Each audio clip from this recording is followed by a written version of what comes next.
हम थोड़ा सा हरे कृष्णा। तो हम थोड़ा सा रिकैप करते हैं कल के सत्र का। कल हमने 7वां अध्याय देखा था, आज 8वां देखने जा रहे हैं। 7वें अध्याय में क्या हुआ था? भक्ति योग प्रधान अध्याय में से प्रथम अध्याय है वो, है ना। 7 से लेकर 12 तक के अध्याय जो है वो भक्ति योग प्रधान अध्याय है। तो 7वें अध्याय में भगवान ने प्रमुखता ये बताया था कि किस प्रकार भगवान का प्राकट्य हम महसूस कर सकते हैं यहाँ पर भौतिक जगत में रहते हुए। फिर भगवान ने कहा था कि किस प्रकार से भाग्यवान लोग होते हैं जो मुझे जान सकते हैं, जो मुझे शरण आते हैं। और बाकी लोग रहते हैं वो अत्यंत भाग्यहीन लोग जो कभी भी भगवान की शरण ग्रहण नहीं करते। तो ये हमारे लिए बहुत ही बड़ा दिलासा है कि कम से कम हम निश्चित रूप से भाग्यवान लोग हैं जो कृष्ण के बारे में सुनना चाहते हैं। कृष्ण के बारे में सुनने के लिए सवेरे सवेरे उठकर हम आए हैं, है ना। तो हम निश्चित ही रूप से भाग्यवान हैं। बाकी लोगों की तो मन में इच्छा भी नहीं होगी ये। तो चलिए इस भाग्य को हमको माता जी और आवाज नहीं बढ़ाना आ है। आवाज नहीं आ रही है? हरे कृष्णा, सभी को नहीं आ रही है क्या? नहीं माता जी, आ मेरे को तो रही आ है रही है। माता जी, आ रही है। दादाजी आ मैं रही क्लियर दीदी है है। आवाज। आ रही माता जी। ओके आ रही ओके। तो प्रभु जी, जिनको आवाज नहीं आ रही ना, आप थोड़ा सा अपना कनेक्शन चेक कर लीजिए प्लीज।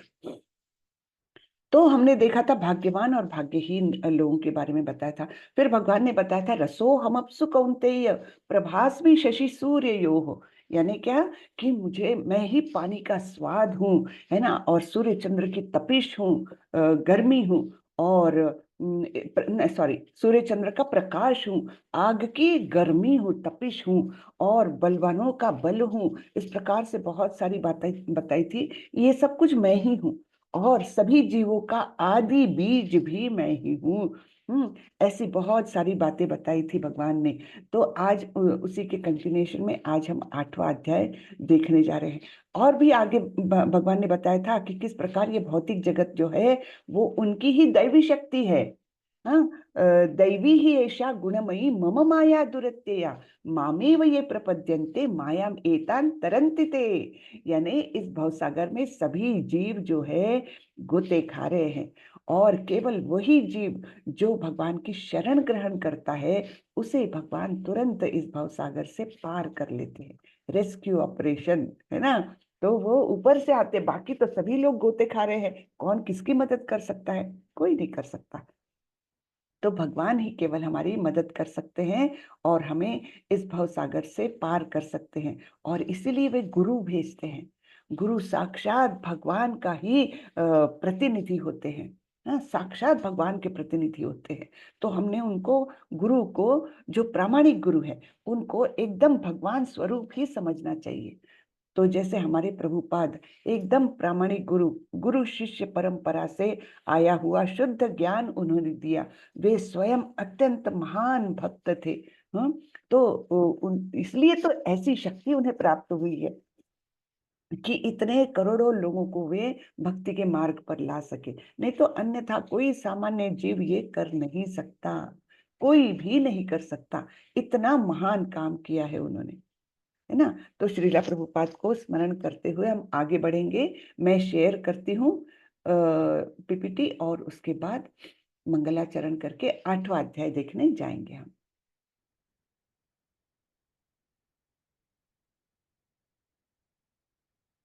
ओके। ओम नमो भगवते वासुदेवाय। ओम नमो भगवते वासुदेवाय। ओम नमो भगवते वासुदेवाय। ओम अज्ञानतिमिरान्धस्य ज्ञानाञ्जनशलाकया चक्षुरुन्मिलितं येन तस्मै श्रीगुरवे नमः। श्रीचैतन्यमनोभीष्टं स्थापितं येन भूतले स्वयं रूपः कदा मह्यं ददाति स्वपदान्तिकं। वन्देऽहं श्रीगुरुन् श्रीगुरु श्रीयुतपदकमलं श्रीगुरुन् वैष्णवांश्च श्रीरूपं साग्रजातं सहगण रघुनाथान्वितं तं सजीवं साद्वैतं सावधूतं परिजनसहितं कृष्णचैतन्यदेवं श्रीराधा कृष्णपादान् सहगण ललिता श्रीविशाखान्वितांश्च। हे कृष्ण करुणा सिंधु दीन बंधु जगतपते गोपेश गोपिका कांत श्री राधा कांत नमोस्तुते तप्त कांचन गौरांगी राधे वृंदावनेश्वरी वृषभानुसुते देवी प्रणमामि हरिप्रिये नमो विष्णुपदाय कृष्णपृष्ठाय भूतले श्रीमते भक्तिवेदांत स्वामी इति नामिने नमस्ते सारस्वते देवे गौरवाणी प्रचारिणे निर्विशेषाय शून्यवादी पाश्चात्य पाश्चात्य सॉरी पाश्चात्य देशतारिणी जय श्री कृष्ण चैतन्य प्रभो नित्यानंदा श्री अद्वैत गदाधर श्रीवासादि गौर भक्त वृंदा हरे कृष्णा कृष्णा कृष्णा हरे हरे हरे रामा राम रामा हरे हरे हरे कृष्णा कृष्णा कृष्णा हरे हरे हरे रामा राम रामा हरे हरे हरे कृष्णा सभी को। हरे कृष्णा माता जी। हरे कृष्णा। हरे कृष्णा माता जी। हरे कृष्णा माता जी। प्रभु जी धन्यवाद। हरे कृष्णा। तो आज के अध्याय का नाम है माता जी। हरे कृष्णा। आज के अध्याय का नाम है अक्षर ब्रह्म योग अर्थात भगवत प्राप्ति। तो सीधे भगवत प्राप्ति के बारे में सीक्रेट्स बता रहे हैं भगवान इस अध्याय में, कि किस प्रकार हम भगवत प्राप्ति कर सकते हैं इसी जीवन के अंत में, या इसी जीवन के रहते भी। इसी जीवन के रहते कैसे करेंगे ये तो हमको 9वें अध्याय में बताएंगे भगवान, लेकिन यहाँ पर इस जीवन के बाद में भगवत प्राप्ति किस प्रकार पॉसिबल है ये बताएंगे। तो यहाँ पर अध्याय शुरू होता है अर्जुन के प्रश्नों से। देखिए कितने अच्छे शिष्य के लक्षण है ये, कि जिज्ञासा उनकी वो तृप्त करते जाते हैं, जिज्ञासा करते हैं और विनीत भाव से जिज्ञासा करते हैं। ये नहीं कि एरोगेंटली कर लिए, ये मतलब शिष्य का एक प्राथमिक लक्षण है कि उसने गुरु के सामने विनीत भाव से रहना चाहिए, जिज्ञासा करनी चाहिए और गुरु की सेवा करते हुए अपने ज्ञान में वृद्धि करनी चाहिए। तो अर्जुन यही कर रहे हैं। अर्जुन उवाच किम तद ब्रह्म किम अध्यात्मम किम कर्म पुरुषोत्तम अधिभूतम च किम प्रोक्तम अधिदैवम किम उच्यते। अर्जुन ने कहा, हे भगवान, हे पुरुषोत्तम, ब्रह्म क्या है, आत्मा क्या है, सकाम कर्म क्या है, यह भौतिक जगत क्या है तथा देवता क्या है, कृपा करके मुझे यह सब बताइए। तो पहले ही श्लोक में 5 प्रश्न पूछ लिए अर्जुन ने। क्या क्या पूछे हैं? ब्रह्म क्या है, आत्मा क्या है, सकाम कर्म क्या है, भौतिक जगत क्या है और देवता क्या है। ये सब मुझे बताइए। अगले श्लोक में भी और 3 प्रश्न पूछेंगे। इस प्रकार 8वें अध्याय के शुरुआत में ही अर्जुन ने 8 प्रश्न पूछे हैं। 8वां अध्याय 8 प्रश्न। तो अगले श्लोक में अर्जुन पूछते हैं, हे मधुसूदन, यज्ञ का स्वामी कौन है और वह शरीर में कैसे रहता है और मृत्यु के समय भक्ति में लगे रहने वाले आपको कैसे जान पाते हैं। तो इस प्रकार ये जिज्ञासा कर रहे हैं अर्जुन। 8 प्रश्न पूछ लिए हैं और भगवान उनके उत्तर देंगे अभी।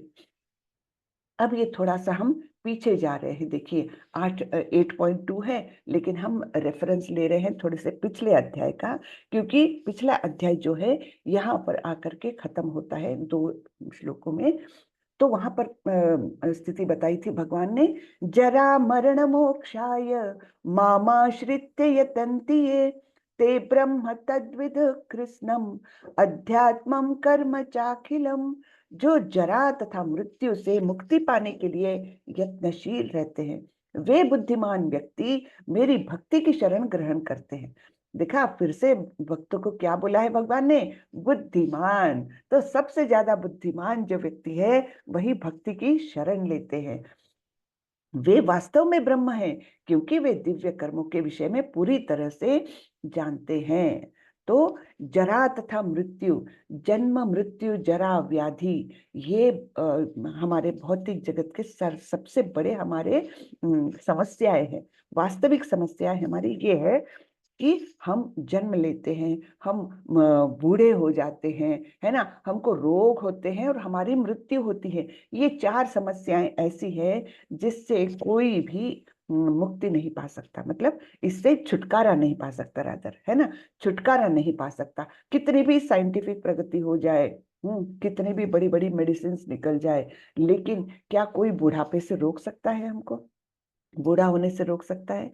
हाँ, कि नहीं आप तो बिल्कुल वैसे ही रहोगे जैसे यंग एज में 25वें साल की आपकी एनर्जी और आपका रूप, है ना, और आपकी चाल ढाल सब कुछ बिल्कुल वैसा ही रहेगा मरने तक, 100 साल की उम्र तक। कोई ऐसे कोई दवाई नहीं निकली हुई है ना। तो बुढ़ापे से छुटकारा नहीं है, रोगों से छुटकारा नहीं है। हाँ, रोग हो जाए तो उसको थोड़ा सा कुछ क्योर कर सकते हैं, लेकिन फिर भी रोग होने से मुक्ति तो नहीं है। और मृत्यु, मरने से कोई रोक सकता है हमको? हर जीव जिसने जन्म लिया है उसका मृत्यु अटल है, यानी ये शरीर निश्चित रूप से हमको छोड़ करके जाना ही होता है।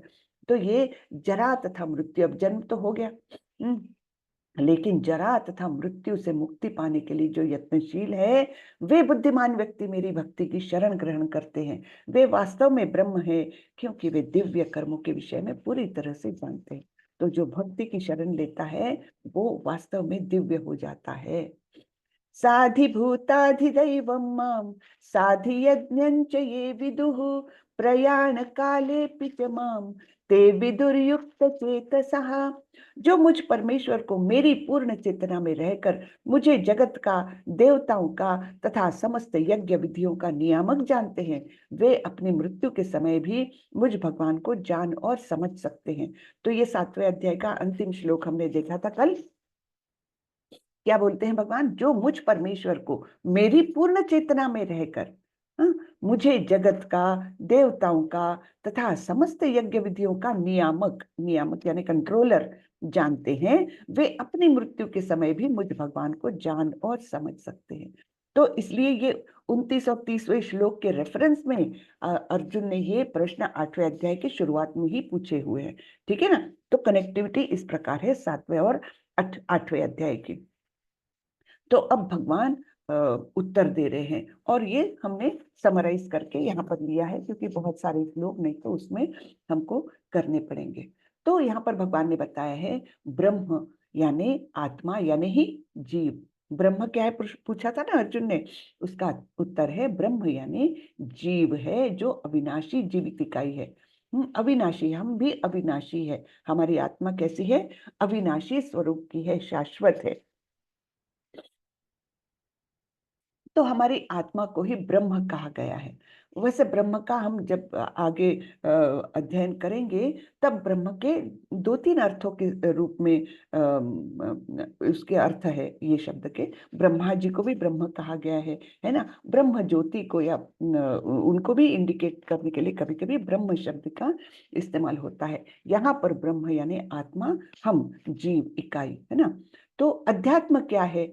अध्यात्म यानी जीव की प्रकृति। अध्यात्म यानी इस जीवित इकाई के नियंत्रक। हाँ, ये है अध्यात्म।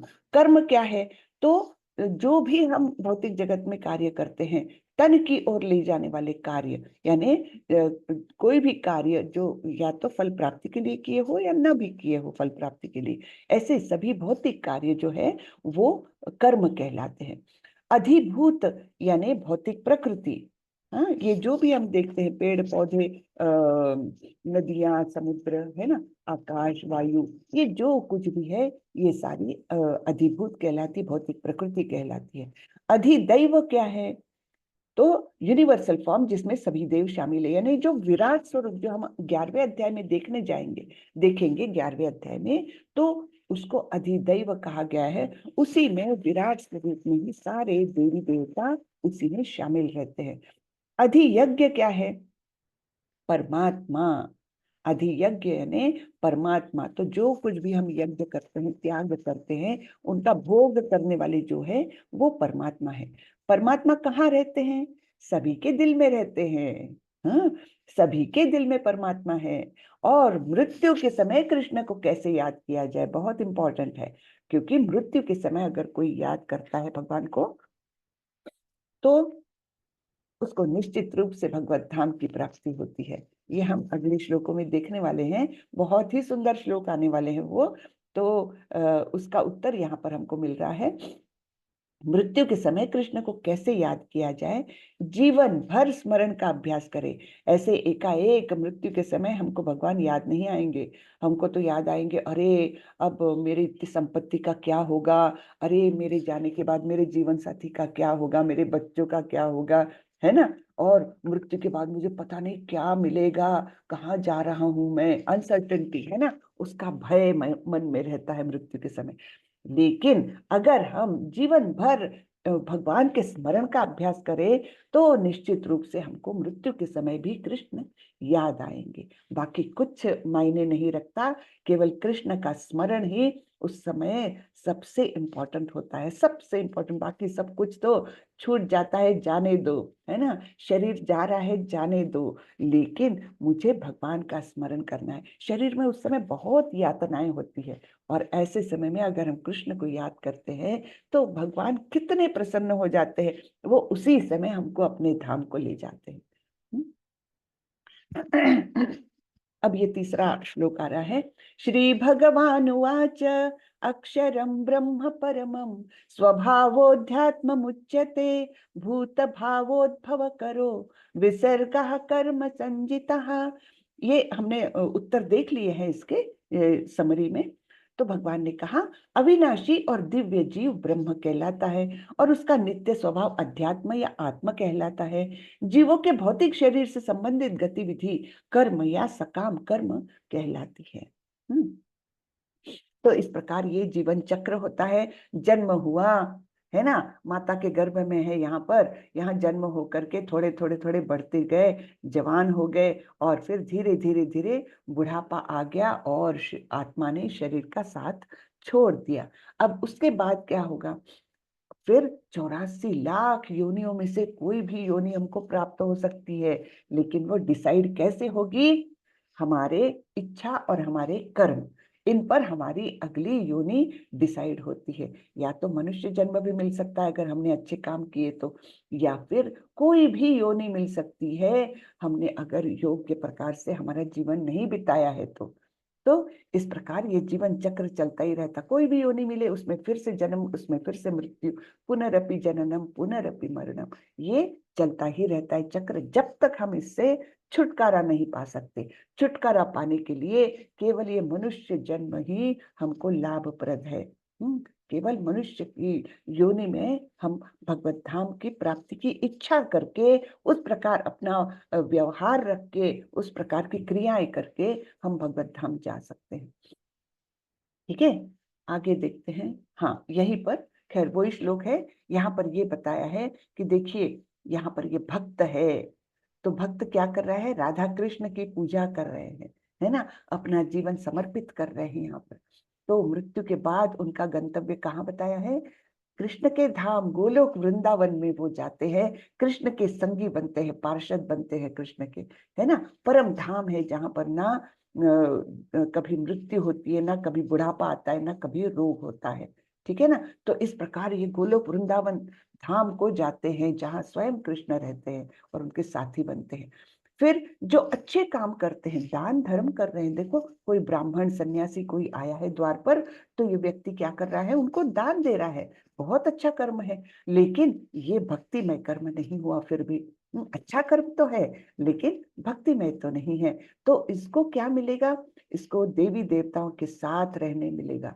जहाँ पर प्रचुर मात्रा में इंद्रिय तृप्ति, सुख की, मतलब जो कुछ भौतिक जगत की सुख की परिभाषा है, वो अत्युच्च लेवल का उसको सुख मिलेगा, भौतिक सुख है ना, शरीर का सुख मिलेगा। हम तो ये अच्छे कर्म करने से, पुण्य कर्म जिनको कहते हैं हम, वो करने से। अब ये व्यक्ति कुछ भी खा रहा है, जो उसको सामने आए वो उसको खाना चाहता है। हाँ, मांस मदिरा जो कुछ उसके सामने आए वो सब खा रहा है। उसका गंतव्य कहाँ दिखाया है भगवान ने? हाँ, कहाँ पर दिखाया है? वो प्राप्त करेगा एक अत्यंत अधम योनि, जहाँ पर मल भी खाता है सुअर, है ना, मल का भी आनंद लेता है वो इस प्रकार से। तो उसको अत्यंत अधम योनि, सुअर का जन्म जैसे। और जो बहुत ज्यादा काम की गतिविधियां करता है ना, तो उसको कौन सा मिलेगा? ये जन्म मिलेगा। देखिए, ठीक है। तो इस प्रकार से हमारे कार्य ही, हमारी इच्छाएं और हमारे कार्य ही हमारा अगला जीवन क्या है वो निश्चित करता है। यहाँ पर बताया है, अधिभूतम क्षरो भावः पुरुषश्चाधिदैवतम अधियज्ञो हमें वात्र देहे देहभृतांवर।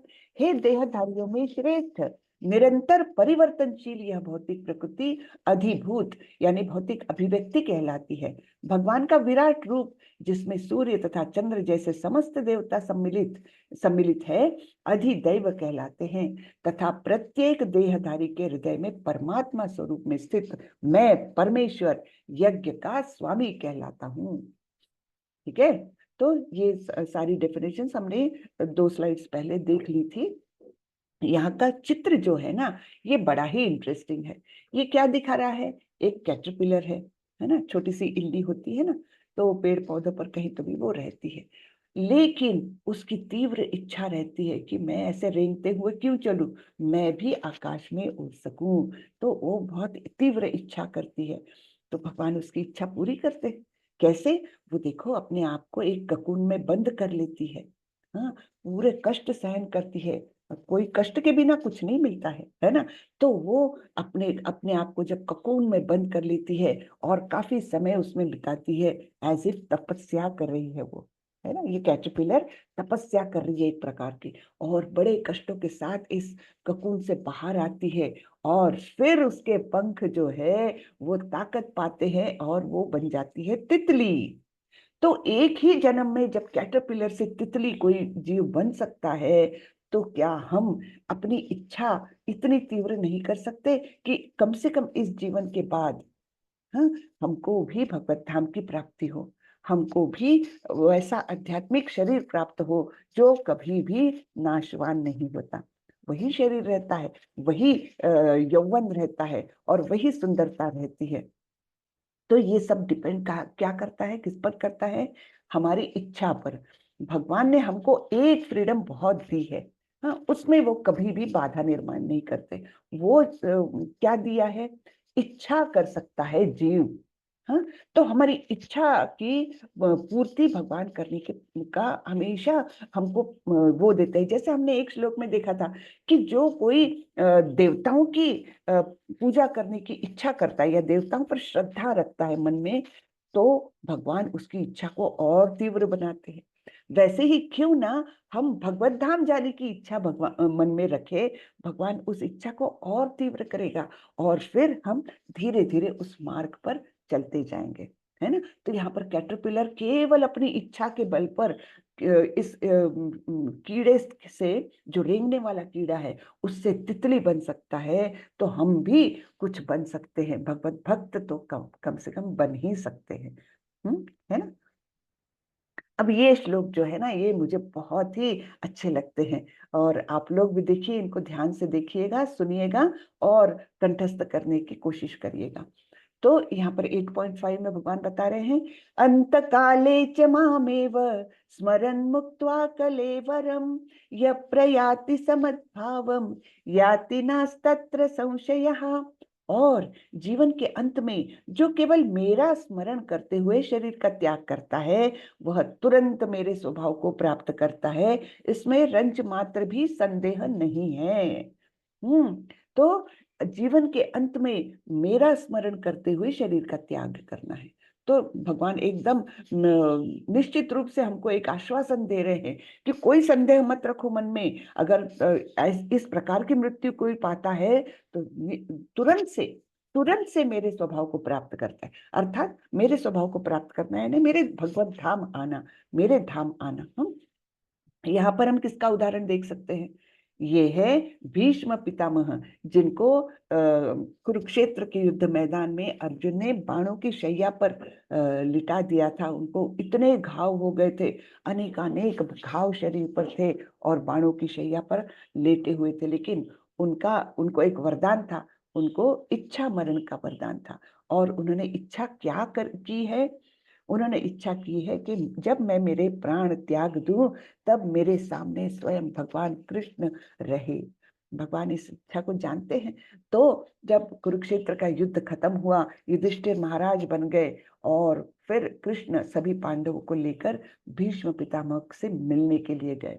जैसे ही उनके वहां जाने की खबर मिली तो नारद मुनि और अन्य देवता भी उनके दर्शन करने के लिए आए, व्यास मुनि भी आए, है ना, नारद मुनि भी आए, ऐसे बड़े बड़े सारे संत लोग वहां पर जमा हो गए। और ऐसी स्थिति में जब कृष्ण उनके सामने गए, सबसे पहले तो युधिष्ठिर तो बहुत दुखी थे, बहुत ज्यादा दुखी थे युद्ध जीतने के बाद भी। क्यों? क्योंकि इतने लोगों का संहार हो गया था, इतने लोग अपने प्राणों को खो चुके थे कि उनको ये मन में रहा कि मैंने क्यों ये युद्ध करवाया, मुझे राजा बन के अभी ये पाप से भरा हुआ ऐसा ये राज सिंहासन प्राप्त करके मैंने ये योग्य नहीं किया। इस प्रकार की उनके मन में ग्लानि थी।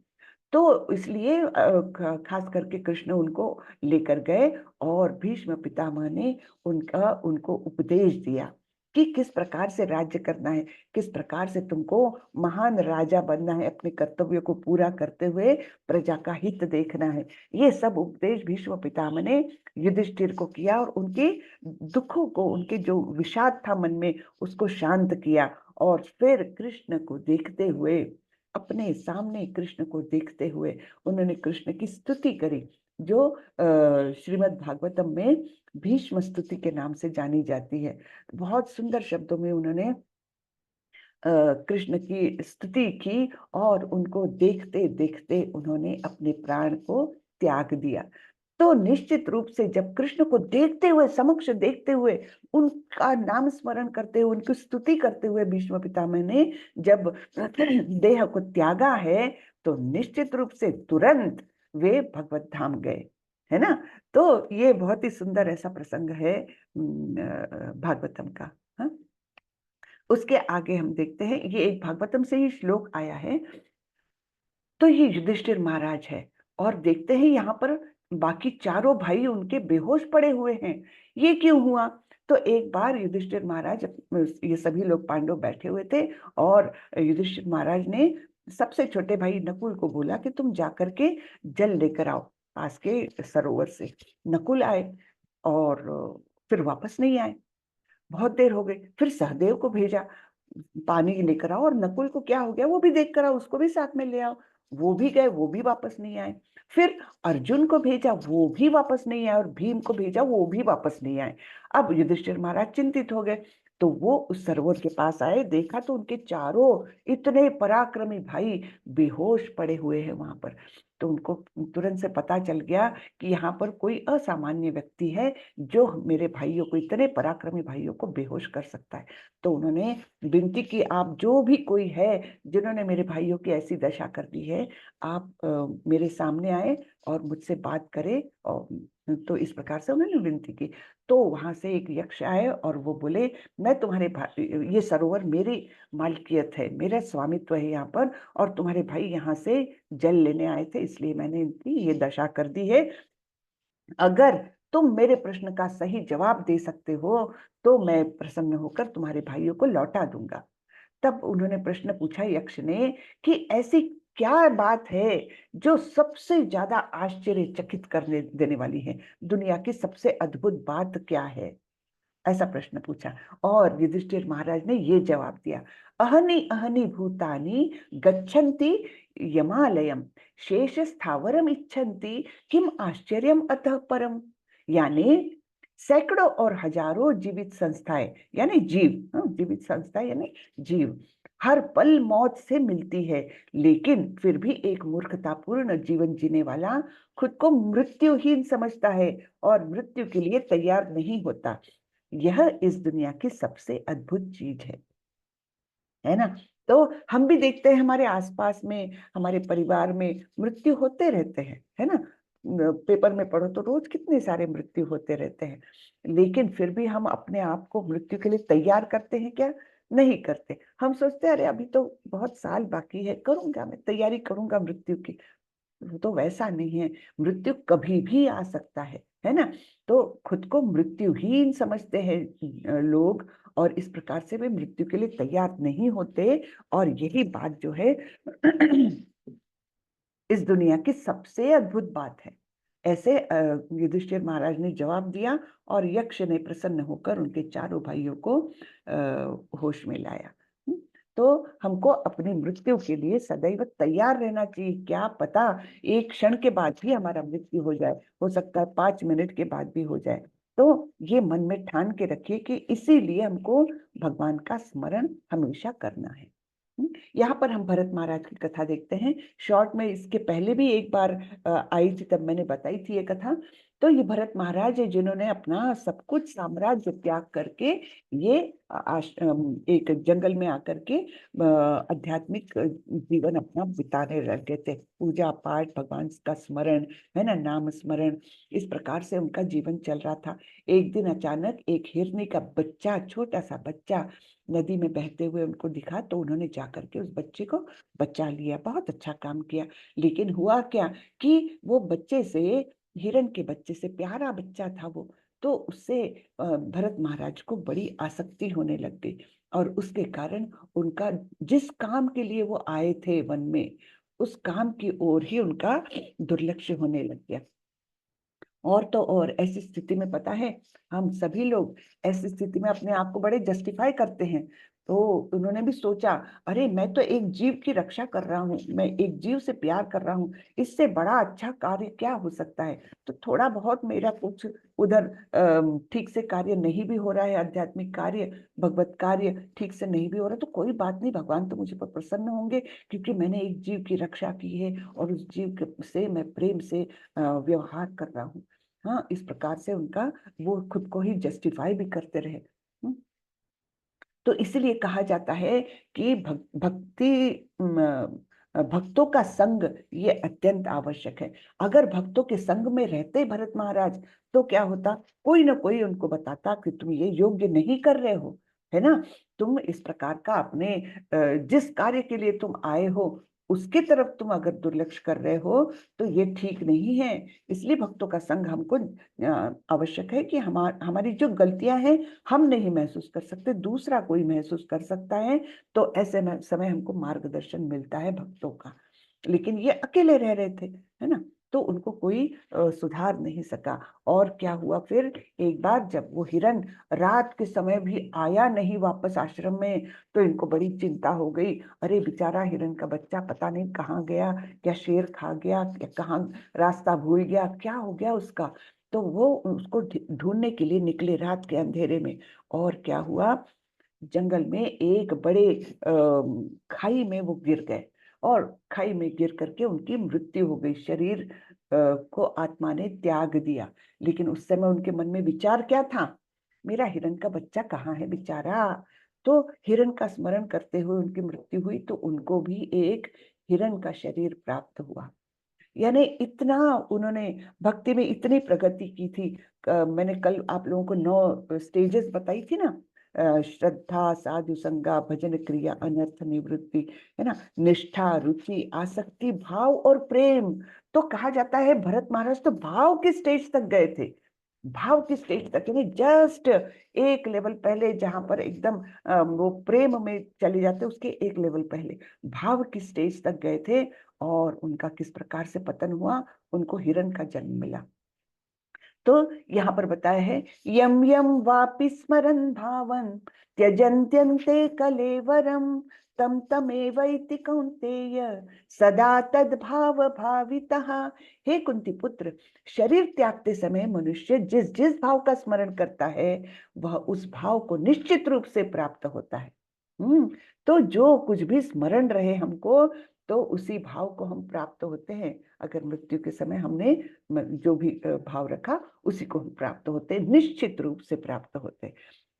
इसके पहले श्लोक में भगवान ने क्या बोला था? निस्संदेह वो मेरे परम धाम को आता है जो अंत काल में मेरा स्मरण करता है ना? और यहाँ बता रहे हैं निश्चित रूप से वो उस भाव को प्राप्त करता है जिस भाव में वो मृत्यु को प्राप्त करता है।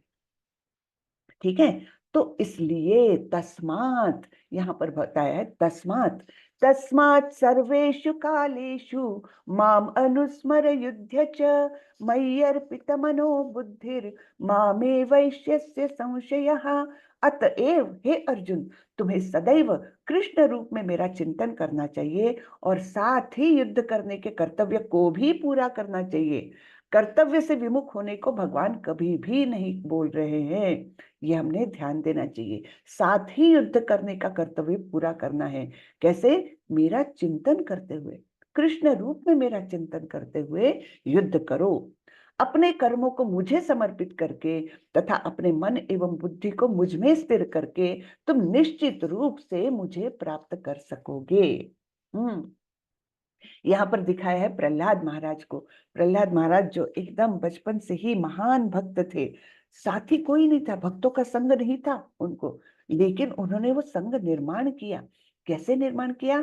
अपने जो साथी सहपाठी थे उनके, एक ही गुरुकुल में पढ़ने वाले जो बच्चे थे, उनको वो हरे नाम का संकीर्तन करने लगाते थे। हरि का नाम लो, भगवान का नाम लो, आनंद प्राप्त करो। यद्यपि उनके जो टीचर्स थे ना, उनके शिक्षक जो थे, वो भी असुर थे, क्योंकि वो पूरा राज्य ही असुरों का था। हिरण्यकशिपु का राज्य असुरों से ही भरा हुआ था।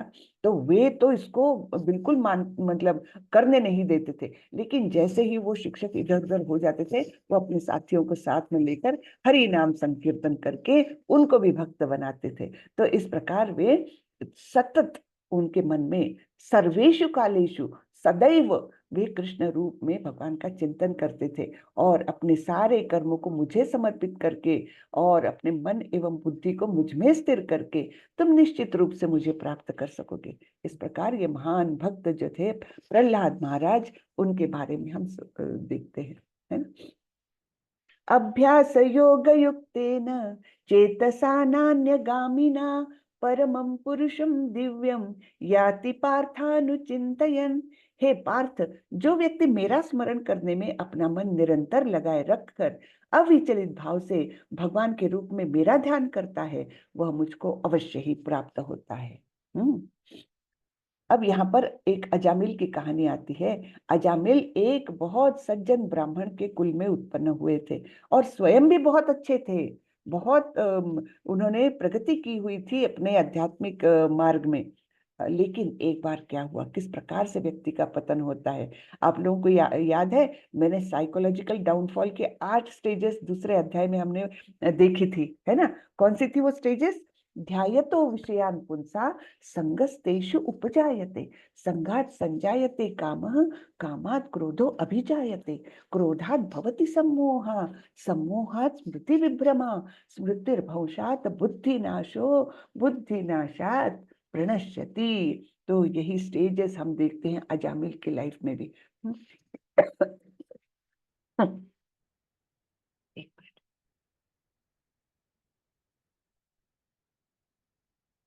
एक बार क्या हुआ था, उनके पिता के आदेश के अनुसार वो पूजा की सामग्री लाने के लिए जंगल में गए थे, है ना? फूल, लकड़ियां, ये वो सब लाने के लिए जंगल गए थे। वहां पर उन्होंने एक शूद्र को एक वैश्या के साथ व्याभिचार करते हुए देखा। अब अगर उनकी बुद्धि उस समय विवेकपूर्ण काम करती, तब क्या होता? वो उस दृश्य से हट जाते, दूसरी ओर जाते, अपना काम करते और अपना कर्तव्य पूरा करने के लिए घर चले जाते। लेकिन एक क्षण का जो मोह है, ध्यायतो विषयान् पुंसा, उन्होंने छुप करके वो दृश्य और देखा। देखा तो देखा, घर आए और फिर उसी का ध्यान करते रहे। ध्यायतो विषयान पुंसा, उस चीज का वो ध्यान करते रहे। फिर उनके मन में आसक्ति निर्माण हुई कि वो ही क्यों इस आनंद का उपभोग ले, सो कॉल्ड आनंद, इंद्रिय तृप्ति का आनंद, वही क्यों ले, मैं भी ले सकता हूँ। और इस प्रकार उन्होंने क्या किया, धीरे धीरे उनके मन में वो आसक्ति काम में बदली, काम क्रोध में बदला। इस प्रकार उनका पतन हुआ और उन्होंने क्या किया, उस वेश्या को घर में ला करके रखा, अपनी पत्नी को और अपने माँ बाप को घर से बाहर निकाल दिया। जो इतना सज्जन पुत्र था, उसने अपने माँ बाप को, देवता तुल्य माँ बाप को उसने घर से निकाल दिया और उस वैश्या के साथ रहने लग गया। और उस वैश्या की मांगों को पूरा करने के लिए वो सभी प्रकार के गलत कामों में लिप्त हो गया। चोरी करने लग गया, नशा करने लग गया, जुआ खेलने लग गया, सब कुछ जितनी दुनिया में बुराई है सब कुछ करने लग गया। क्यों?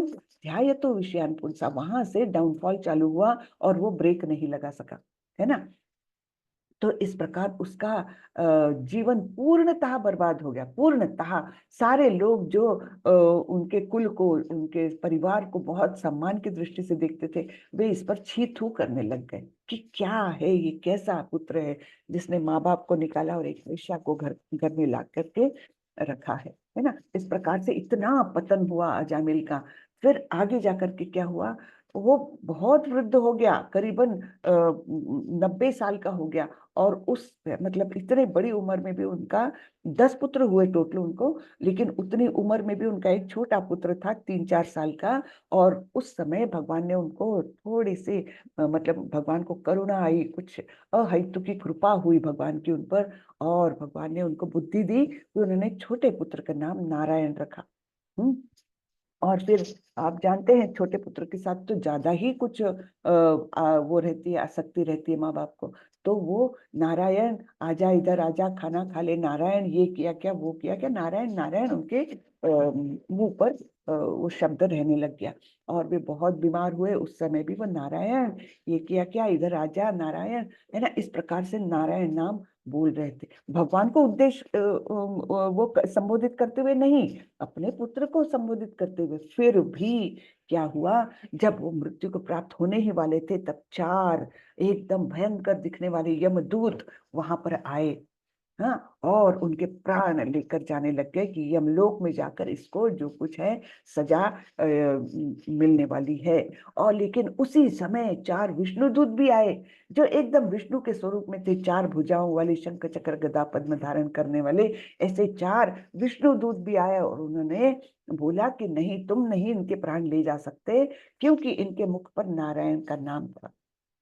इस प्रकार अजामिल को दूसरा चांस मिला। इस प्रकार यहाँ पर युद्ध भी हुआ कि यहाँ पर यमदूत उनको खींच रहे हैं और विष्णु दूत उनसे युद्ध करके उनको उनको परास्त करके उनको भेज दिया यमलोक। फिर वो लोग यमलोक जाकर के यमराज से पूछते हैं कि ऐसा कैसे, इसने तो जीवन भर का इतने पाप किए हैं, तो इसीलिए हमने उनका प्राण लेना चाहा, लेकिन विष्णु दूतों ने हमको भगा दिया वहां से। तो ऐसा कैसे, ये योग्य है क्या? तो यमराज भी बोले हाँ ये योग्य है, क्योंकि उसने अंते नारायण स्मृति, नारायण का स्मरण किया। अब ये क्या हम लोग कर सकते हैं? बिल्कुल नहीं कर सकते। ये मत सोचिएगा कि चलो हम भी अजामिल के समान जीवन भर पाप कर्म करेंगे और अंत में देख लेंगे नारायण का नाम ले लेंगे। ये नहीं हो सकता। ये उनको क्यों दूसरा चांस दिया गया? क्योंकि उनके पूर्व जन्मों के कुछ तो सुकृत थे, इसलिए भगवान ने उन पर अहेतुकी कृपा की है ना। हमने वो चांस लेने के सोचना भी नहीं चाहिए कि चलो हम भी पाप कर्म करेंगे और मरते समय नारायण का नाम लेंगे। जी नहीं, ये नहीं हो सकता। तो इस प्रकार उनको दूसरा जीवन मिला। और ये स्मृति भी रही कि किस प्रकार 4 यमदूत आए थे, जिनको 4 विष्णु दूतों ने भगा दिया और मेरी रक्षा की, मेरी आत्मा को यमलोक जाने से बचा लिया। ये इनको स्मृति रही। और फिर उन्होंने पूरा अपना जीवन जो है वो तपस्या करके भगवत धाम जाने के लिए पूरी तरह से प्रयत्नशील करते रहे। और वास्तविक रूप में उनको फिर विष्णुदूत लेकर गए, है ना, वैकुंठ लोक उनको प्राप्त हुआ। तो ये अजामिल की कहानी आती है। आगे बढ़ते हैं। मनुष्य को चाहिए कि परम पुरुष का ध्यान सर्वज्ञ, पुरातन, नियंता, लघुतम से भी लघुतर, प्रत्येक के पालन करता, समस्त भौतिक बुद्धि से परे, अचिंत्य तथा नित्य पुरुष के रूप में करे। वे सूर्य की भांति तेजवान है और इस भौतिक प्रकृति से परे दिव्य रूप में है। हाँ? तो ये दिव्य रूप है भगवान का, श्याम सुंदर स्वरूप में, है ना। और ये कैसे हैं? ये सर्वज्ञ है, सब कुछ जानने वाले हैं, भूत वर्तमान भविष्य सब कुछ जानने वाले हैं। वो पुरातन है, सबसे पुरातन है वे, है ना। और नियंता है, सब कुछ कंट्रोल, सबके कंट्रोलर है वो। लघुतम से भी लघुतर, छोटे से छोटे, हम सोच ही नहीं सकते, कोई माइक्रोस्कोप उनको नहीं देख सकता, इतने वे लघु से लघुतर हो सकते हैं। और प्रत्येक के पालन करता, हम सभी के पालन करता भी वही है। और समस्त भौतिक बुद्धि से परे, उनके स्वरूप में हम अपनी बुद्धि, जो भौतिक बुद्धि है इतनी सी है, लेकिन वो अहंकार इतना निर्माण करती है कि मैं बहुत बुद्धिमान हूँ। और ये जो भगवान के बारे में जो ऐसी बातें होती है, तो वो तो एक कथा रूप में हम लेते हैं हमारे बुद्धि के अहंकार के कारण, है ना। कि ऐसे हो ही नहीं सकता कि भगवान 16,108 रानियों के साथ एक साथ है। ये तो सब कहानी है। ऐसे बोलने वाले लोग क्या कहलाते हैं? नराधम कहलाते हैं। तो इस प्रकार समस्त भौतिक बुद्धि से परे, हमने सोचना ही नहीं चाहिए कि हम अपने बुद्धि के सहारे भगवान को पा सकते हैं या जान सकते हैं, रादर बिल्कुल नहीं। ये बुद्धि कोई काम की नहीं है, केवल भक्ति ही काम की है। अचिंत्य तथा नित्य पुरुष के रूप में यानी जिसका चिंतन भी नहीं हो सकता, हमारे सभी लॉजिक और सभी बुद्धि से परे, जो अचिंत्य है, ऐसे नित्य पुरुष के रूप में हमने उनका स्मरण करना चाहिए। और वे कैसे हैं? सूर्य की भांति तेजवान और इस भौतिक प्रकृति से परे, है ना। हमने पहले भी देखा था किस प्रकार परा और अपरा शक्तियों के माध्यम से भगवान ये सब करते हैं। तो अपरा शक्ति यानी निम्न स्तर की शक्ति, जिसके द्वारा हमारा भौतिक शरीर निर्माण है, और भगवान का दिव्य जगत जो है, आध्यात्मिक जगत, वो उनके अंतरंगा शक्ति अर्थात पराशक्ति से निर्मित है। तो वो सभी भौतिक जगत से परे हैं और उनका रूप अत्यंत दिव्य है। और सभी जो देवता है, वे उनको इसी प्रकार से उनका स्मरण करते हैं। क्षीरोदकशायी विष्णु या गर्भोदकशायी विष्णु, हाँ, तो उनका ये स्मरण करते रहते हैं सभी देवी देवता, ब्रह्मा जी, शिव जी और अन्य अन्य देवता, है ना। शिव जी पार्वती जी को सतत कथाएं बताते हैं भागवतम की। हाँ तो इस प्रकार से वे लोग सतत स्मरण करते रहते हैं। मामुपेत्य पुनर्जन्म दुःखालयम शाश्वतम नाप्नुवन्ति महात्मानः संसिद्धिं परमां गतः।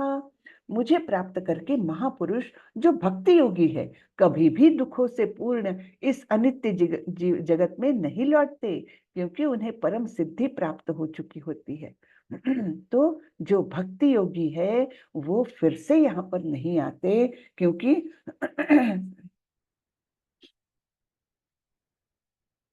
क्योंकि उन्हें परम सिद्धि प्राप्त हो चुकी होती है।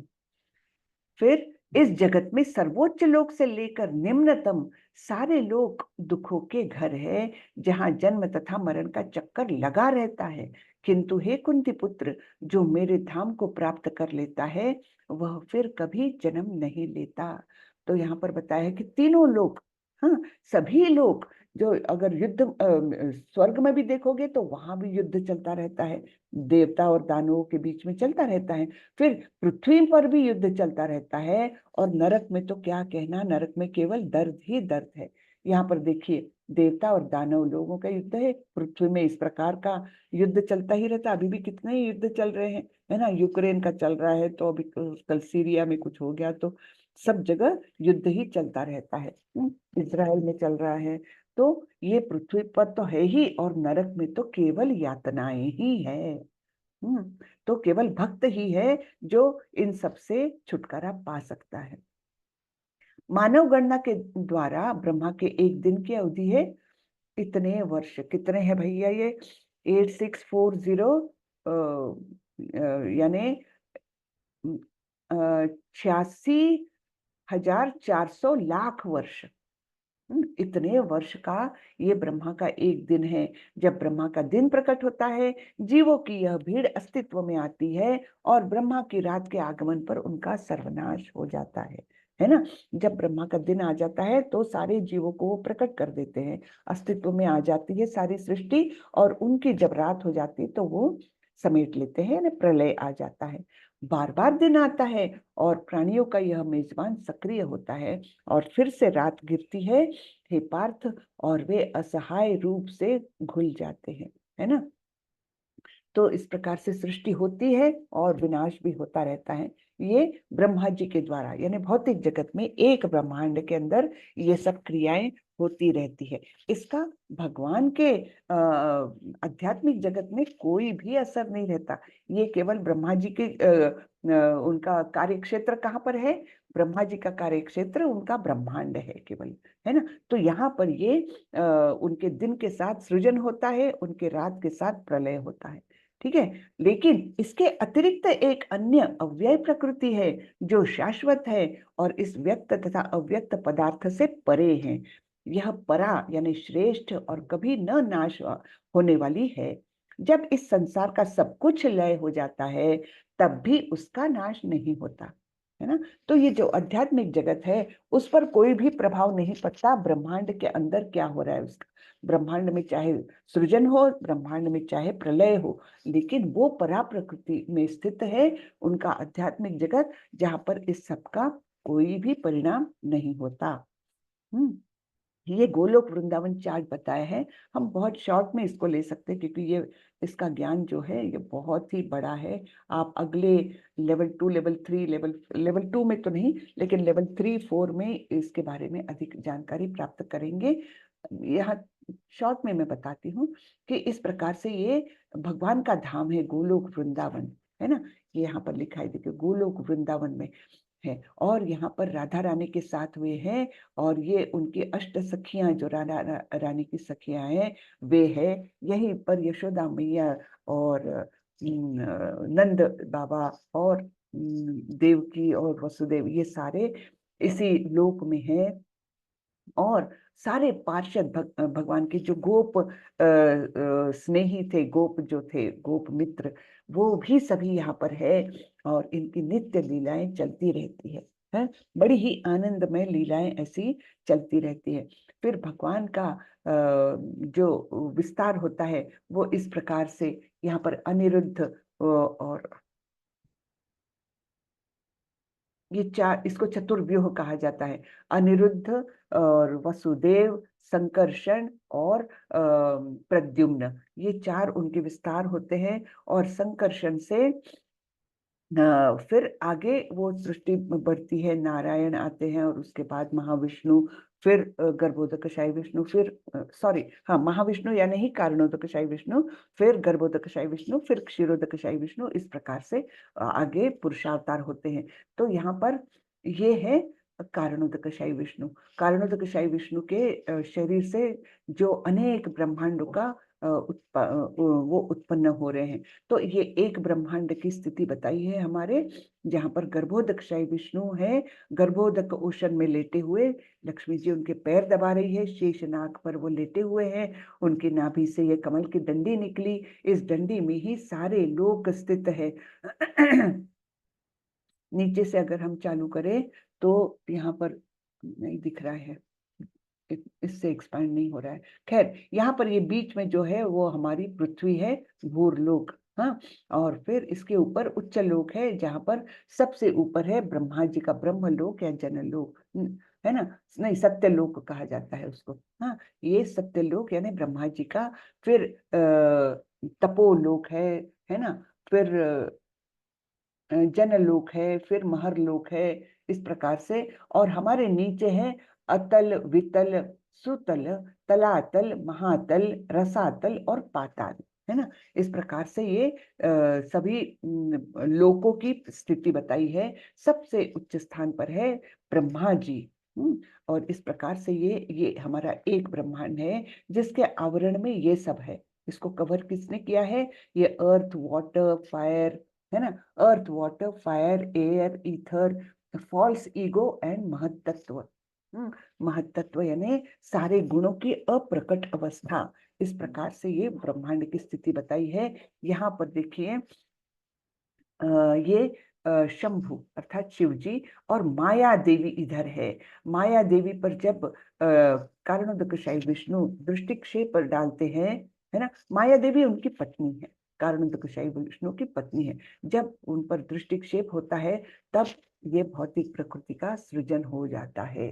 हाँ, तो इस प्रकार से ये बताया हुआ है गोलोक वृंदावन के चार्ट में। ये आप लोगों को आगे आप पढ़ाई कर सकेंगे इसके बारे में। तो ये सब क्रियाएं हैं जो गोलोक वृंदावन धाम में हमेशा होती रहती है कि किस प्रकार कृष्ण सारे ही जीवों को आनंद दे रहे हैं, चाहे वो गाय हो, चाहे बदक हो, चाहे बंदर हो, सब लोग उनको देख करके अत्यंत आनंदित होते रहते हैं। और यहाँ पर देखिए शांत भाव से ये गाय उनके पास में है, तो उसको उसी प्रकार से वो रिसिप्रोकेट कर रहे हैं।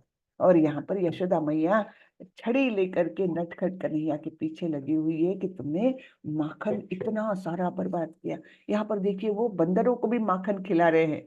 बंदरों को क्यों? क्योंकि बंदरों से भी उनको प्रेम है। जब वे रामचंद्र जी बने थे तो बंदरों की योनि ने उनको बहुत मदद की थी। तो इस प्रकार से वो रेसिप्रोकेट कर रहे हैं, है ना। यहाँ पर एक मुकुंद माला स्तोत्रम से एक प्रार्थना आती है, ये राजा कुलशेखर ने व्यक्त की थी। तो वहां पर वो बताते हैं, हे कृष्ण कृपया मेरे मन को तुरंत अपने कमल के फूलों के पैरों की ओर जाने दे, जैसे कि राजहंस कमल के फूलों के तने में प्रवेश करता है। जब मेरी अंतिम सांस के समय मेरा गला हवा, पित्त और कफ की क्रिया से संकुचित हो जाएगा तो मैं आपको कैसे याद रख पाऊंगा। तो क्या बोल रहे हैं, मुझे तत्क्षण अभी मैं आपका स्मरण कर रहा हूँ, अभी ही मुझे मृत्यु दे दीजिए, क्योंकि पता नहीं मेरे मृत्यु के समय मेरी क्या अवस्था रहेगी, है ना। तो उस समय शायद मैं आपको याद ना कर सकूं, तो उस पाप से बचने के लिए मुझे अभी मृत्यु दे दो। है ना। वेदेषु यज्ञेषु तपस्सु चैव दानेषु यत् पुण्यफलं प्रतिष्ठम् अत्येति तत्सर्वमिदं विदित्वा योगी परम स्थानमुपैति चाद्यम। जो व्यक्ति भक्ति मार्ग स्वीकार करता है वह वेदाध्ययन, तपस्या, दान, दार्शनिक तथा सकाम करने से प्राप्त होने वाले फलों से वंचित नहीं होता। वह मात्र भक्ति संपन्न करके इन समस्त फलों की प्राप्ति करता है और अंत में परम नित्य धाम को प्राप्त होता है। तो क्या है, जो भक्त है तो उसको ये नहीं सोचना चाहिए कि अरे वो जो वेदाध्ययन कर रहा है उसको अच्छा फल मिलेगा शायद, है ना, जो तपस्या कर रहा है उसको अच्छा फल मिलेगा। तो भगवान तो स्पष्ट कर रहे हैं, जो भक्ति करेगा उसको ये सारे फल अपने आप मिल जाएंगे। हाँ, उसको अलग से कुछ पढ़ने की, अलग से तपस्या करने की, अलग से दान करने की ऐसी कोई भी आवश्यकता नहीं है। केवल भक्ति मार्ग का अवलंबन करेगा तो इन सभी से प्राप्त होने वाले फल उसको अपने आप मिल जाएंगे, है ना। केवल भक्ति के मार्ग से सब कुछ मिल जाएंगे। जैसे अगर हमारे पास एक 100 रुपए है अगर हमारे पास, तो हमारे पास 20 रुपए भी है, 30 रुपए भी है, 50 रुपए भी है। वैसे ही अगर हमारे पास भक्ति है तो हमने वेदाध्ययन कर लिया, दान कर लिया, तपस्या कर ली, सब कुछ हमने कर लिया, अपने आप उनसे प्राप्त होने वाले फल हमको मिल जाते हैं। वह मात्र भक्ति संपन्न करके इन समस्त फलों की प्राप्ति करता है और अंत में परम नित्य धाम को प्राप्त होता है। तो यहाँ पर प्रभुपाद जी बोलते हैं कृष्ण भावनामृत। ये यहाँ पर ऊपर की लाइन जरा कट जाती है तो पता नहीं मुझे मैं पढ़ पाऊंगी कि नहीं। कृष्ण भावनामृत नहीं पढ़ पा रही, ठीक है। तो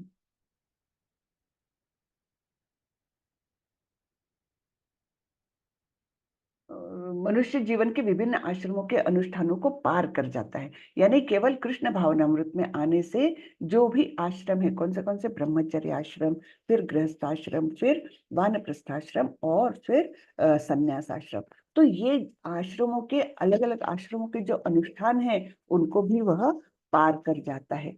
और लेकिन इसके लिए भक्तों की संगति आवश्यक है।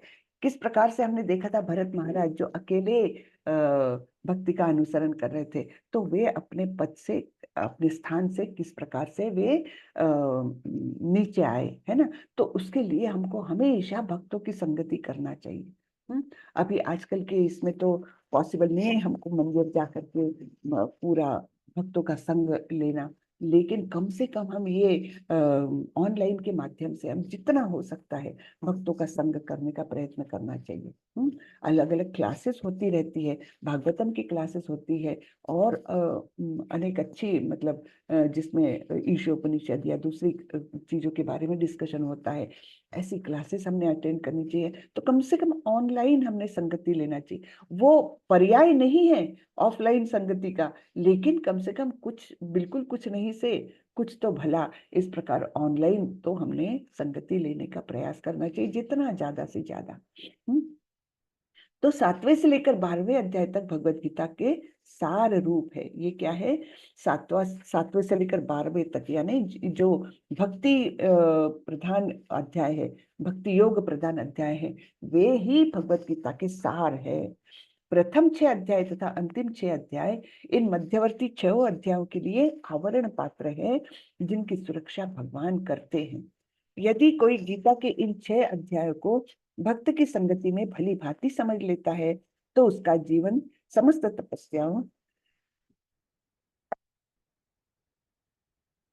उनका जीवन समस्त तपस्याओं, यज्ञों, दानों, चिंतनों को पार करके महिमा मंडित हो उठेगा, क्योंकि केवल कृष्ण भावनामृत के द्वारा उसे इतने कर्मों का फल प्राप्त हो जाता है। हाँ, तो सब कुछ अगर हम भक्ति में आ जाए तो सभी कर्मों के फल हमको प्राप्त हो जाते हैं, चाहे वो तपस्या हो, चाहे यज्ञ, दान, चिंतन, ये सब कुछ हम प्राप्त कर लेते हैं। जिसे भगवत गीता में तनिक भी श्रद्धा नहीं है, उसे किसी भक्त से भगवत गीता समझनी चाहिए, मनोधर्मियों से नहीं। हाँ, तो भक्ति नहीं भी है, उसके मन में श्रद्धा नहीं भी है, श्रद्धा तो बिल्कुल बेस है, लेकिन वो भी नहीं है, तब भी प्रभुपाद जी क्या बोलते हैं, कोई बात नहीं, श्रद्धा भी नहीं है, तब भी उसने अगर भगवत भक्तों से ये भगवत गीता सुनी, समझी, तो फिर वो भी भक्ति में आ जाएगा, है ना। तो इस प्रकार ये भक्ति का महात्म्य है कि केवल भक्त ही अंत समय में भगवान भगवत प्राप्ति कर सकता है। हाँ, भगवत प्राप्ति, ये इस अध्याय का तो टाइटल ही है ना। तो शुरुआत में हम सारांश देखेंगे अब इस अध्याय का। अर्जुन के 8 सवालों के जवाब दिए भगवान ने। अर्जुन ने सवाल पूछे थे 8, है ना, पहले और दूसरे श्लोक में। तो किम ब्रह्म किम अध्यात्मम किम कर्म पुरुषोत्तम, इस प्रकार से ब्रह्म क्या है, कर्म क्या है, ये अध्यात्म क्या है, ये सब प्रश्न 8 प्रश्न पूछे थे, उनके जवाब फिर भगवान ने दिए हैं। फिर उसके बाद भगवान ने बताया है कि किस प्रकार कृष्ण को मृत्यु के समय में याद करना चाहिए। तो उसमें देखा था मैं, भीष्म पितामह का उदाहरण दिखाया था। उसमें था अंत काले च मामेव स्मरण मुक्त्वा कलेवरम, है ना, जो अंत काल में मेरा स्मरण करते हुए अपने प्राण त्यागता है, वो निश्चित रूप से मेरे धाम आता है। फिर दूसरा उदाहरण देखा था हमने भरत महाराज का, जो इतने महान भक्त होते हुए भी उन्होंने मृत्यु के समय हिरण का स्मरण किया और उनको हिरण का देह प्राप्त हुआ था। और इसलिए फिर भगवान बोलते हैं तस्मात् सर्वेषु कालेषु माम अनुस्मर युद्ध च, है ना, तस्मात् सर्वेषु कालेषु, तो इसलिए सभी समय तुम मेरा स्मरण करो और युद्ध करो। यानी हमारे लिए तो युद्ध नहीं करना है, लेकिन हमारे लिए नियत कर्तव्य करना है। सर्वेषु कालेषु माम अनुस्मर युद्ध च, सब समय उनका स्मरण करते हुए हमको अपने कर्तव्य का पालन करना चाहिए, तब हमको अंत समय में भगवान निश्चित रूप से याद आएंगे।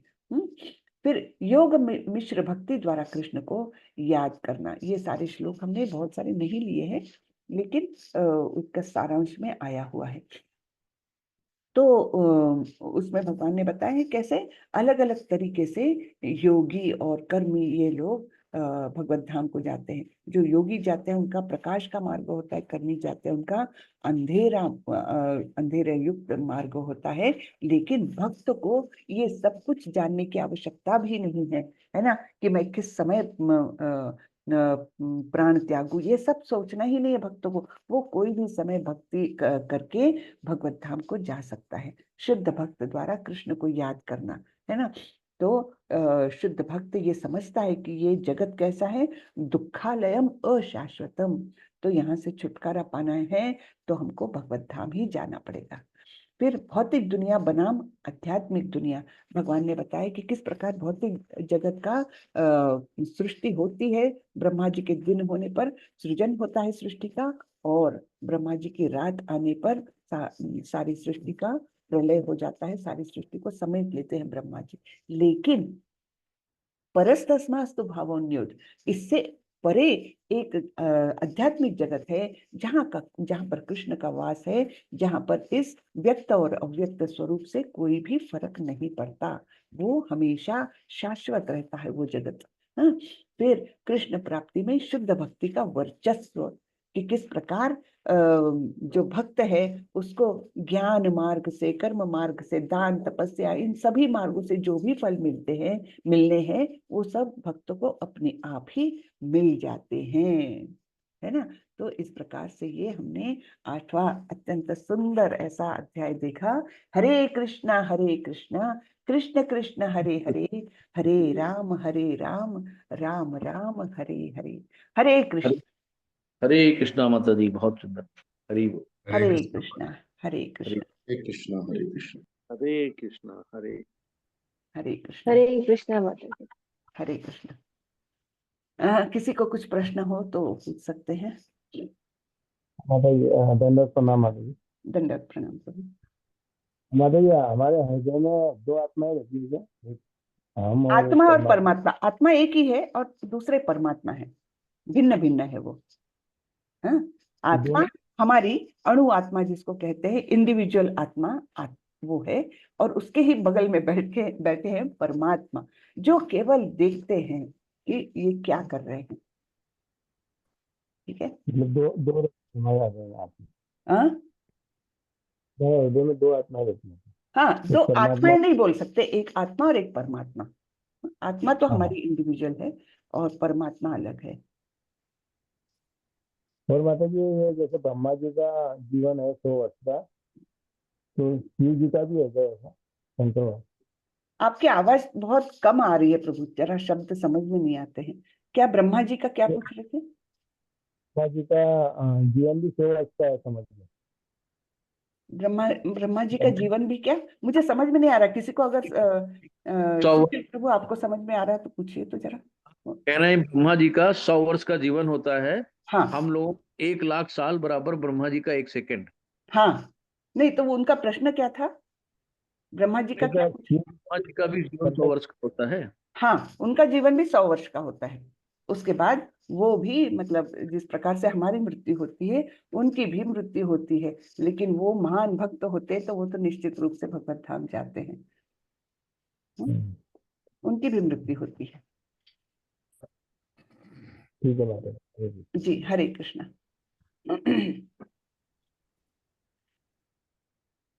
हरे कृष्णा, किसी का प्रश्न हो तो पूछिए। हरे कृष्ण माता जी। हरे कृष्णा। जी प्रभु। माता जी, इच्छा तो होती है भगवत धाम जाने के लिए, हम्म, लेकिन कर्म ही नहीं सुधरता। कर्म में तो सब जाए। हमेशा उस भोग विलास इच्छा को लगा रहता। जी, उस इच्छा को तीव्र कीजिए प्रभु। वो हमने कैटरपिलर का देखा था ना उदाहरण, है ना, कितनी तीव्र इच्छा रहती है उसकी, तभी तो वो तितली बन जाती है। तो हम तो मनुष्य है, हम क्या नहीं कर सकते। पहले इच्छा हमारी तीव्र होनी चाहिए, फिर इच्छा के अनुरूप हमारा वर्तन बदलने में हमने अपने प्रयत्न करने चाहिए। अपने आप तो नहीं बदलेंगे, लेकिन प्रयत्न तो बहुत करने चाहिए। और फिर धीरे धीरे जब उसमें हमको रुचि आने लग जाए, आसक्ति हो जाए, तब तो वो मार्ग बड़ा ही सुखकारक हो जाता है। लेकिन शुरू में इसलिए भक्तों का संग बहुत आवश्यक होता है ना। श्रद्धा, साधु संग, फिर भजन क्रिया, भजन में लग जाओ। भजन यानी नाम जप करिए, उससे वो प्रेम धीरे धीरे धीरे बढ़ने लगेगा, और अनर्थ निवृत्ति, चौथी स्टेज, वहां पर जाएंगे। जब हमारे अंदर के सारे कलमश धीरे धीरे धीरे निकलते जाएंगे, तब निष्ठा, भगवान के प्रति हमारे मन में निष्ठा है बिल्कुल, है ना। निष्ठा, फिर आसक्ति, जब हम आसक्त हो जाएंगे तीव्र उनके लिए, हमारे मन में इच्छा रहेगी भगवत प्राप्ति की, हाँ, आसक्ति, फिर रुचि। उसमें अब इतनी रुचि आ जाएगी कि मिठास आ जाएगी, हर बार नाम लेंगे तो ऐसा लगेगा हम कुछ मीठा खा रहे हैं, इतना मीठा सब लगेगा वो, है ना। तो फिर आसक्ति, फिर भाव और प्रेम, इस प्रकार धीरे धीरे होगा ये, लेकिन होगा जरूर अगर हम तीव्र इच्छा पहले मन में ये करें, है ना। जी माता जी। लेकिन जो भरत महाराज के जो एग्जाम्पल दिए उसमें तो लगता है हम मतलब आदमी हर समय गिरने ही के मतलब पतन के ही हाँ, मार्ग पर है। जी जी, भाव की स्टेज से भी वो उनका पतन हुआ, लेकिन भगवान ने उनको सहायता की। आपको पता है, हिरण का जन्म मिला, लेकिन उनकी स्मृति भगवान ने नहीं ली। हाँ, उनको ये स्मृति हिरण के शरीर में भी रही कि मेरा पतन उतनी लेवल पर जाकर के हुआ है, और उसके उनके मन में इतनी ग्लानि रही कि हिरण के रूप में भी वो एक आश्रम में रहे, इधर उधर का कुछ नहीं सोचते थे, किसी से संग नहीं करते थे, हिरनी, दूसरे हिरण, किसी से नहीं, एक आश्रम के पास जाकर के वो केवल भक्तों का संग जानवर के शरीर में भी लेते थे। तब उनको अगला जन्म फिर मनुष्य का मिला, उनको जड़ भारत के नाम से हम जानते हैं, जड़ भारत का स्वरूप मिला। उस समय भी उनकी स्मृति भगवान ने नहीं ली, और उनको ये स्मरण रहा कि ये मनुष्य जन्म को मुझे सफल बनाना ही है। और तब उन्होंने पूरे जीवन भर एक गूंगे बहरे का रूप लिया, यानी उनको सब सुनाई देता था, उनको सब समझता था, लेकिन वो दर्शाते ऐसे थे कि ना मुझे बोलना आता है, ना मुझे कुछ सुनाई देता है। क्यों? क्योंकि वो अपने आप को डिस्टर्ब ही नहीं करना चाह रहे थे कि अब मुझे कोई दुनिया से लेना देना है ही नहीं, अब मुझे केवल भगवान के भक्त बने रहना है।